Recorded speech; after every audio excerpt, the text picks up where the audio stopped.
First episode की शुरुआत में हमें 3 साल पहले की स्टोरी दिखाते हैं, जिसमें एक आइलैंड पर फाइट हो रही होती है और उनको दूर से एक शिप से नेवी के लोग देख रहे होते हैं। और फिर एक सोल्जर कैप्टन को क्या हमें भी उनकी हेल्प करनी चाहिए बोलता है, और कैप्टन उसको बोलता है कि उनकी हेल्प करने का कोई फ़ायदा नहीं है, क्योंकि हमारे वेपन्स उन मॉन्स्टर्स का कुछ नहीं बिगाड़ सकते और अब हमें ये सब उन हंटर्स पर छोड़ देना चाहिए, कहता है। और फिर नेक्स्ट सीन में उस आइलैंड पर काफ़ी सारी चींटियों को उन हंटर्स पर अटैक करते हुए दिखाते हैं। अब ये हंटर्स भी इन चींटियों को मारने के लिए लड़ने लगते हैं, पर ये चींटियाँ काफ़ी स्ट्रॉन्ग होती है और इन हंटर्स के अटैक और मैजिक का इन चींटियों पर कोई असर ही नहीं होता है और वो चींटियाँ इन सारे हंटर्स को बहुत बुरी तरह से इंजर्ड करके उनको खाने लगती हैं। अब एक हंटर को दिखाते हैं जिसको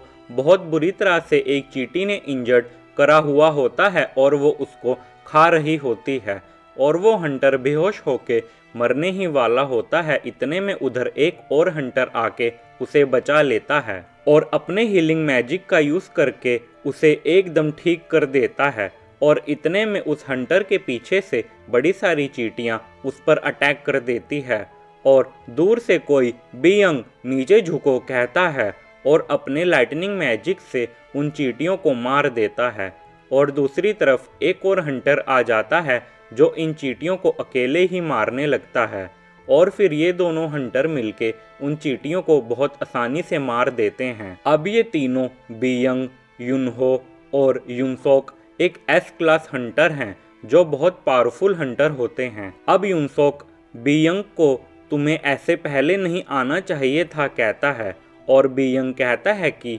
मैं ज़्यादा से ज़्यादा लोगों को बचाना चाहता था, इसलिए मैं पहले आ गया और मुझे तुम दोनों पर पूरा भरोसा है कि तुम मुझे कुछ नहीं होने दोगे। और इतने में उधर एक वाइट कलर की बड़ी सी चींटी आ जाती है, जिसे देख के ये बोलते हैं कि ये बॉस तो नहीं लग रही, शायद ये इन छोटी चींटियों की लीडर है। और युनहो बीयंग को जो इंजर्ड हैं उनको हील करने को बोलते हुए युनसोक के साथ उस वाइट चींटी को मारने के लिए चल देता है। अब युनसोक अपनी लाइटनिंग मैजिक का यूज़ करके उस चींटी पर अटैक करता है और युनहो उसके दांत तोड़ देता है और उस चींटी के दांत को लेज़र की तरह फेंक के उसको मार देता है। और जैसे ही वो उसको मारते हैं उतने में पीछे से और बड़ी सारी वाइट चींटियां आ जाती है, जिन्हें देख के युनसोक लगता है ये इनकी लीडर भी नहीं है, बोलता है। और युनहो अब मज़ा आएगा, कहता है और अपनी अवेकनिंग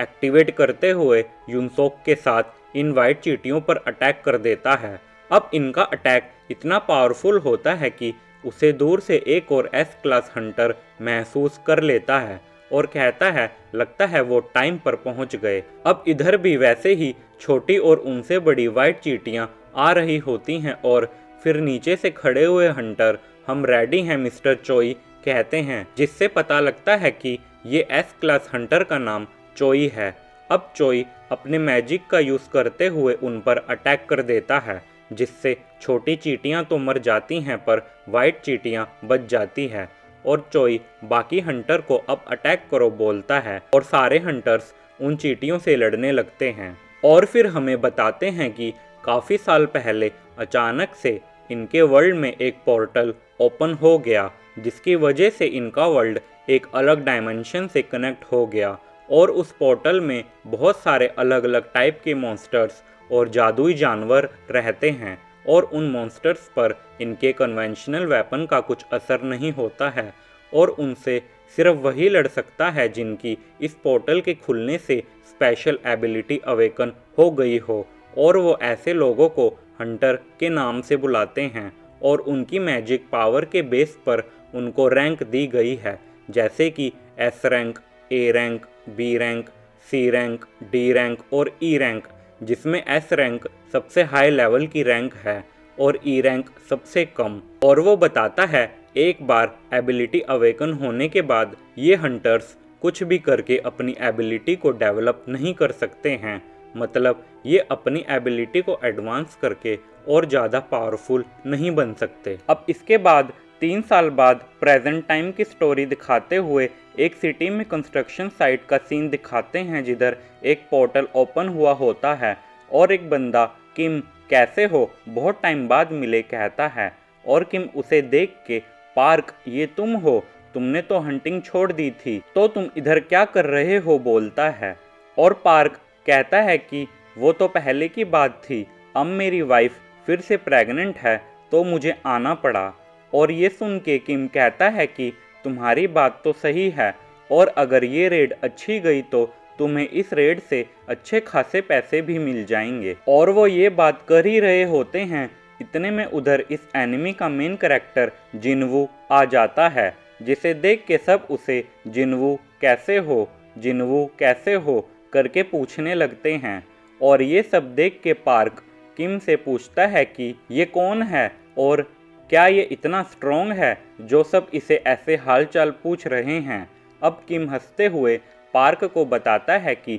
जैसा तुम सोच रहे हो वैसा नहीं है, बल्कि उसका उल्टा है। तुम्हारे जाने के बाद इसने तुम्हारी जगह पर ज्वाइन किया था और ये इतना वीक है कि ये ई रैंक डंजन में भी हॉस्पिटलाइज हो गया था, और अगर ये इधर आया है तो इसका मतलब है कि ये रेड बहुत आसान होने वाली है और इसीलिए सब इसे देख के खुश हो रहे हैं। अब किम कहता है कि अगर वो हमें ऐसे उसके बारे में बात करते हुए सुन लेगा तो बुरा मान जाएगा, जिसमें जिनवू उनको देखते हुए सोचता है कि मैंने ऑलरेडी सब सुन लिया है और मैं कुछ बोल भी नहीं सकता क्योंकि ये बात तो सही कर रहे हैं। और इतने में उधर जूही आ जाती है और वो जिनवू से तुम्हारे फेस पर क्या हुआ है पूछती है, और जिनवू उसे कहता है कि कुछ खास नहीं, बस हर बार की तरह थोड़ी लग गई। और जूही उसे तुम्हें संभल के रहना चाहिए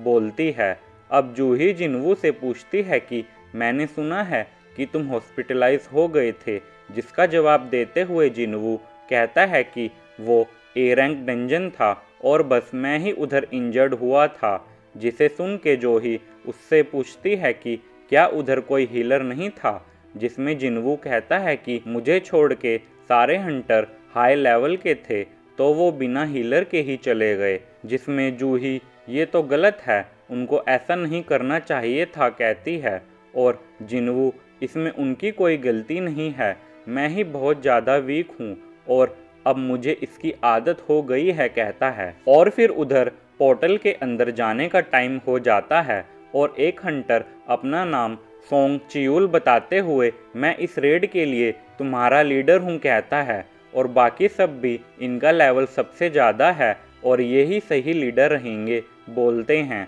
और फिर सब उस पोर्टल में एंटर होने लगते हैं और पीछे से किम आके जिनवू को इस बार इंजर्ड मत हो जाना और हमारे पीछे पीछे ही रहना कह के उस पोर्टल में एंटर हो जाता है। और फिर जिनवू एक नाइफ निकाल के मैं इस रेड के लिए बस ये नाइफ ही अफोर्ड कर सका, जिसमें बस थोड़ा ही मैजिक है सोचता है, और कहता है कि मैं इस बार अच्छा करूँगा और कुछ ना होने से इतना ही होना अच्छा है, और उस पोर्टल में एंटर हो जाता है। अब नेक्स्ट सीन में प्रेसिडेंट गो को दिखाते हैं, जिसे एक बंदा गवर्नमेंट के साथ मीटिंग कैसी गई पूछता है, और गो उसको बताता है कि वो हर बार की तरह इस बार भी डंजन ब्रेक को अवॉइड करने को कह रहे थे और डंजन से मिला हुआ सामान उन्हें सप्लाई करने की डिमांड कर रहे थे। और वो कहता है कि उनकी ये डिमांड गलत भी नहीं है, क्योंकि डंजन से मिले सामान को बेच के हम हंटर्स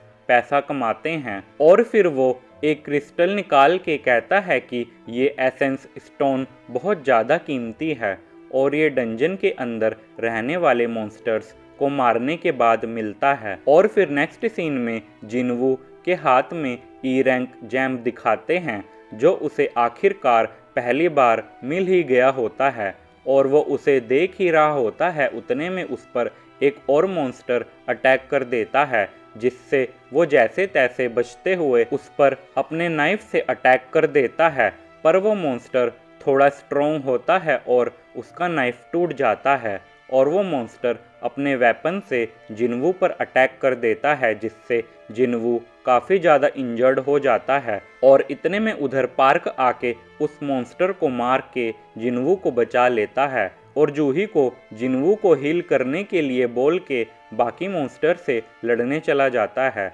अब जिनवू हील होते होते देखता है कि बाकी सारे हंटर्स काफ़ी आसानी से उन मॉन्स्टर्स को मार रहे होते हैं। अब इधर गो बताता है कि हाई लेवल के मॉन्स्टर को मार के जो एसेंस स्टोन मिलता है उनका यूज़ करके ये लोग और ज़्यादा पावरफुल वेपन बना सकते हैं और उसका यूज़ करके और ज़्यादा पावरफुल मॉन्स्टर से लड़ सकते हैं। और वो बोलता है कि जैसे एसेंस स्टोन डंजन से मिलता है वैसे ही माना क्रिस्टल भी मिलता है, पर ये माना क्रिस्टल एसेंस स्टोन से कम कीमती है। और वो बताता है कि गवर्नमेंट इनका अलग अलग तरह से यूज़ करना चाहती है और वो इनका एक न्यू पावर सोर्स की तरह यूज़ करना चाहती है, क्योंकि ये न्यूक्लियर से सेफ है और वाटर, विंड और जियोथर्मल से ज़्यादा एफिशिएंट है और ये फॉसिल फ्यूल की तरह एटमॉस्फेयर में पोल्यूशन भी नहीं करता और ये एक आइडियल क्लीन एनर्जी सोर्स है।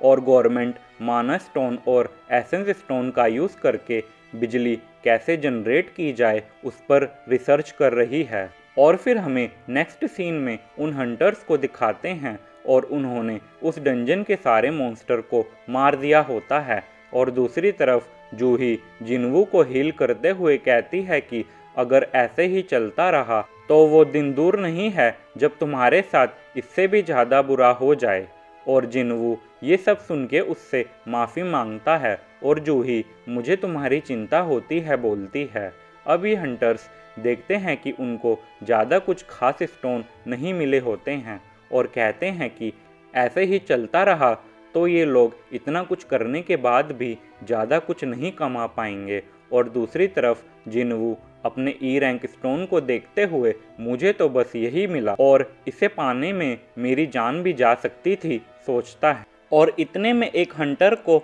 उधर एक गुफा मिल जाती है, जिसे देख के वो सोचते हैं कि क्या ये डबल डंजन है, क्योंकि इसके बारे में उन्होंने बस अफवाह ही सुनी थी और उनको लगता है कि इसके अंदर और ज़्यादा लूट हो सकती है। अब इधर चियूल बताता है कि हमें स्टैंडर्ड प्रोसीजर को फॉलो करना चाहिए, जिसमें ऐसे अजीब कुछ भी मिलने पर उनको ये सब हंटर ऑर्गेनाइजेशन को बताना चाहिए और उनके ऑर्डर आने तक वेट करना चाहिए। और ये सुन के एक हंटर कहता है कि अगर अंदर और ज़्यादा कीमती कुछ हुआ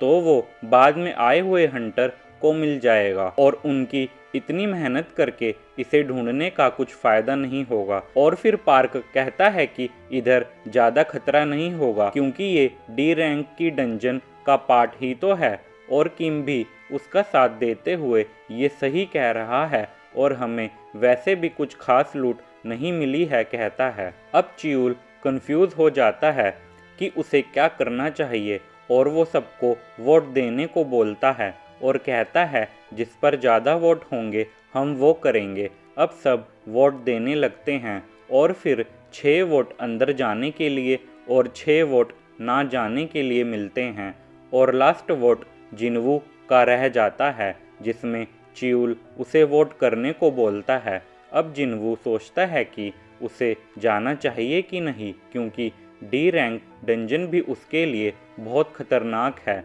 फिर वो सोचता है कि उसके डैड मिसिंग है और उसकी मदर हॉस्पिटल में एडमिट है और उसकी बहन की कॉलेज की फ़ीस भी भरनी है और ये सब उसे अकेले ही करना है और इसके लिए उसे पैसे की बहुत ज़्यादा ज़रूरत है। और वो ये सोचते सोचते अपना वोट अंदर जाने के फेवर में दे देता है। और फिर ये हंटर उस गुफा के अंदर तक चले जाते हैं और जाते जाते एक हंटर हमें इस गुफा में चलते हुए कितना टाइम हो गया है कहता है, जिसका जवाब देते हुए एक हंटर हमें लगभग 40 मिनट हो गए हैं कहता है और शायद हमारे पास अब 20 मिनट ही बचे हैं बोलता है। अब मैं बता दूं कि ये टाइम इसलिए कैलकुलेट कर रहे हैं क्योंकि बॉस के मरने के बाद डंजन का पोर्टल 1 घंटे के बाद अपने आप बंद हो जाता है। और फिर जिनवू जूही से माफ़ी मांगने लगता है क्योंकि उसके एक वोट की वजह से